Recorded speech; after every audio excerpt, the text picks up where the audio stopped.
मुख्यमंत्री माझी लाडकी बहीण योजना महिलांचे आरोग्य व पोषण आणि त्यांच्या आर्थिक स्वावलंबनासाठी राज्यात विविध योजना राबविण्यात येतात। महिलांचा श्रमसहभाग पुरुषांच्या तुलनेत कमी आहे, ज्यामुळे त्यांच्या आर्थिक स्वातंत्र्यावर परिणाम होतो। ही परिस्थिती लक्षात घेऊन महिलांचे आर्थिक स्वातंत्र्य निर्माण करणे, त्यांचे आरोग्य आणि पोषणामध्ये सुधारणा करणे, कुटुंबातील त्यांची निर्णायक भूमिका मजबूत करणे, महिला व मुलींना स्वावलंबी आत्मनिर्भर करणे इत्यादी कारणांसाठी महाराष्ट्र शासनातर्फे मुख्यमंत्री माझी लाडकी बहीण योजना राबविण्यात येत आहे।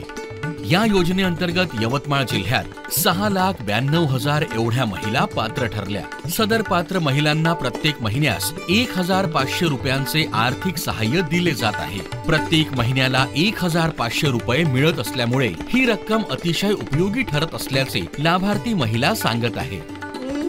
मंगला अनिल तरटे, उद्योगनगर लोहारा इथं मधून बोलतो। मी माझ्या समाजाचा म्हणजेच धोबी समाजाचा पारंपरिक धंदा म्हणजे प्रेसचा धंदा करते आणि मला त्याच्यामध्ये 200-250 रुपये रोज मिळते।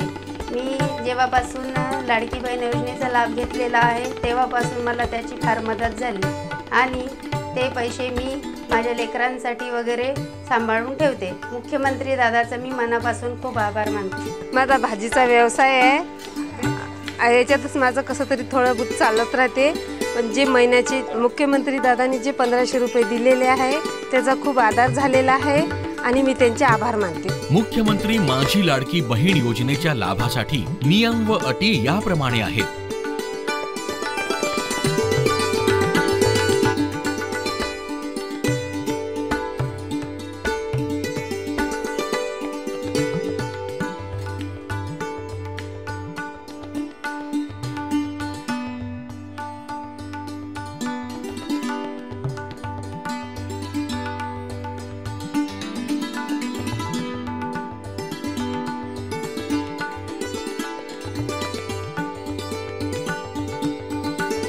ग्रामस्तरावर लाभार्थी महिला अंगणवाडी सेविकेद्वारे www.ladkibahin.maharashtra.gov.in या पोर्टलवरून ऑनलाईन नोंदणी करू शकतात। अर्ज भरण्यासाठी शहरी व ग्रामीण भागातील बालवाडी सेविका, अंगणवाडी सेविका, जीवनोन्नती अभियानाचे समूह संघटक, मदत कक्ष प्रमुख, आशा सेविका, सेतू सुविधा केंद्र व आपले सरकार सेवा केंद्रांना पात्र महिलांचे अर्ज भरून घेण्यासाठी प्राधिकृत करण्यात आले आहे।